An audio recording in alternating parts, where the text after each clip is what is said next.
அதிகாரம் 45. அப்பொழுது யோசேப்பு தன் அருகே நின்ற எல்லாருக்கும் முன்பாக தன்னை அடக்கிக் கொண்டிருக்க கூடாமல், யாவரையும் என்னை விட்டு வெளியே போக பண்ணுங்கள் என்று கட்டளையிட்டான். யோசேப்பு தன் சகோதரருக்கு தன்னை வெளிப்படுத்துகையில் ஒருவரும் அவன் அருகில் நிற்கவில்லை. அவன் சத்தமிட்டு அழுதான். அதை எகிப்தியர் கேட்டார்கள், பார்வோனின் வீட்டாரும் கேட்டார்கள். யோசேப்பு தன் சகோதரரை பார்த்து, நான் யோசேப்பு, என் தகப்பனார் இன்னும் உயிரோடே இருக்கிறாரா என்றான். அவனுடைய சகோதரர் அவனுக்கு முன்பாக கலக்கமுற்றிருந்ததினாலே அவனுக்கு உத்தரம் சொல்லக்கூடாமல் இருந்தார்கள். அப்பொழுது யோசேப்பு தன் சகோதரரை நோக்கி, என் கிட்டே வாருங்கள் என்றான். அவர்கள் கிட்ட போனார்கள். அப்பொழுது அவன், நீங்கள் எகிப்துக்கு போகிறவர்களிடத்தில் விற்று போட்ட உங்கள் சகோதரனாகிய யோசேப்பு நான் தான். என்னை இவ்விடத்தில் வரும்படி விற்று போட்டதினால் நீங்கள் சஞ்சலப்பட வேண்டாம். அது உங்களுக்கு விசனமாயிருக்கவும் வேண்டாம். ஜீவரட்சணை செய்யும்படிக்கு தேவன் என்னை உங்களுக்கு முன்னே அனுப்பினார். தேசத்தில் இப்பொழுது 2 வருஷமாக பஞ்சம் உண்டாயிருக்கிறது. இன்னும் 5 வருஷம் உழவும் அறுப்பும் இல்லாமல் பஞ்சம் இருக்கும். பூமியிலே உங்கள் வம்சம் ஒழியாமல் இருக்க உங்களை ஆதரிக்கிறதற்காகவும் பெரிய ரட்சிப்பினால் உங்களை உயிரோடே காப்பதற்காகவும் தேவன் என்னை உங்களுக்கு முன்னமே அனுப்பினார். ஆதலால் நீங்கள் அல்ல, தேவனே என்னை இவ்விடத்துக்கு அனுப்பி என்னை பார்வோனுக்கு தகப்பனாகவும் அவர் குடும்பம் அனைத்திற்கும் கர்த்தனாகவும் எகிப்து தேசம் முழுதுக்கும் அதிபதியாகவும் வைத்தார். நீங்கள் சீக்கிரமாய் என் தகப்பனிடத்தில் போய், தேவன் என்னை எகிப்து தேசம் முழுதுக்கும் அதிபதியாக வைத்தார், என்னிடத்தில் வாரும், தாமதிக்க வேண்டாம். நீரும் உம்முடைய பிள்ளைகளும் அவர்களுடைய பிள்ளைகளும் உம்முடைய ஆடு மாடுகளோடும் உமக்கு உண்டாயிருக்கிற யாவற்றோடும் கோசேன் நாட்டில் வாசம் பண்ணி என் சமீபத்தில் இருக்கலாம். உமக்கும் உம்முடைய குடும்பத்தாருக்கும் உமக்கு இருக்கிற யாவற்றிற்கும் வறுமை வராதபடிக்கு அங்கே உம்மை பராமரிப்பேன். இன்னும் 5 வருஷம் பஞ்சம் இருக்கும் என்று உம்முடைய குமாரனாகிய யோசேப்பு சொல்லச் சொன்னான் என்று சொல்லுங்கள். இதோ உங்களோட பேசுகிற வாய் என் வாய்தான் என்பதை உங்கள் கண்களும் என் தம்பியாகிய பென்யமீனின் கண்களும் காண்கிறதே.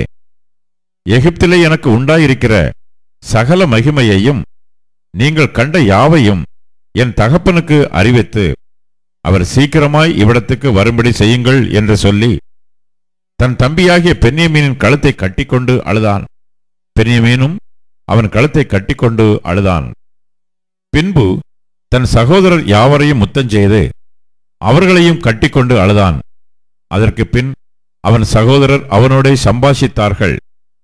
யோசேப்பின் சகோதரர் வந்தார்கள் என்கிற சமாச்சாரம் பார்வோன் அரமனையிலே பிரசித்தமானபோது பார்வோனும் அவனுடைய ஊழியக்காரரும் சந்தோஷம் அடைந்தார்கள். பார்வோன் யோசேப்பை நோக்கி, நீ உன் சகோதரர்களோட சொல்ல வேண்டியது என்னவென்றால், உங்கள் கழுதைகளின் மேல் பொதியேற்றிக் கொண்டு புறப்பட்டு கானான் தேசத்துக்கு போய் உங்கள் தகப்பனையும் உங்கள் குடும்பத்தாரையும் கூட்டிக் கொண்டு என்னிடத்தில் வாருங்கள். நான் உங்களுக்கு எகிப்து தேசத்தின் நன்மையை தருவேன். தேசத்தின் கொழுமையை சாப்பிடுவீர்கள். நீங்கள் உங்கள் குழந்தைகளுக்காகவும் உங்கள் மனைவிகளுக்காகவும் வண்டிகளை எகிப்து தேசத்திலிருந்து கொண்டு போய் அவர்களையும் உங்கள் தகப்பனுடனே ஏற்றிக்கொண்டு வாருங்கள். உங்கள் தட்டுமுட்டுக்களை குறித்து கவலைப்பட வேண்டாம். எகிப்து தேசம் எங்கும் உள்ள நன்மை உங்களுடையதாயிருக்கும் என்று சொல்லச் சொல்லி, உனக்கு நான் இட்ட கட்டளைப்படியே செய் என்றான். இஸ்ரவேலின் குமாரர் அப்படியே செய்தார்கள். யோசேப்பு பார்வோனுடைய கட்டளையின்படியே அவர்களுக்கு வண்டிகளை கொடுத்ததுமின்றி வழிக்கு ஆகாரத்தையும் அவர்களில் ஒவ்வொருவனுக்கும் மாற்று வஸ்திரங்களையும் கொடுத்தான். பென்யமீனுக்கோ 300 வெள்ளிக்காசையும் 5 மாற்று வஸ்திரங்களையும் கொடுத்தான். அப்படியே தன் தகப்பனுக்கு 10 கழுதைகளின் மேல் எகிப்தின் உச்சிதமான பதார்த்தங்களும் 10 கோழிகை கழுதைகளின் மேல் தன் தகப்பனுக்காக வழிக்கு தானியமும் அப்பமும் மற்ற தின்பண்டங்களும் ஏற்றி அனுப்பினான். மேலும், நீங்கள் போகும் வழியிலே சண்டை பண்ணிக் கொள்ளாதிருங்கள் என்று அவன் தன் சகோதரருக்கு சொல்லி அனுப்பினான். அவர்கள் புறப்பட்டு போனார்கள். அவர்கள் எகிப்திலிருந்து போய் கானான் தேசத்திலே தங்கள் தகப்பனாகிய யாக்கோபினிடத்தில் வந்து, யோசேப்பு உயிரோடு இருக்கிறான், அவன் எகிப்து தேசத்துக்கெல்லாம் அதிபதியாயிருக்கிறான் என்று அவனுக்கு அறிவித்தார்கள். அவன் இருதயம் மூர்ச்சை அடைந்தது. அவன் அவர்களை நம்பவில்லை. அவர்கள் யோசேப்பு தங்களுடனே சொன்ன வார்த்தைகள் யாவையும் அவனுக்கு சொன்னபோதும், தன்னை ஏற்றிக்கொண்டு போகும்படி யோசேப்பு அனுப்பின வண்டிகளை அவன் கண்டபோதும், அவர்களுடைய தகப்பனாகிய யாக்கோபின் ஆவி உயிர்த்தது.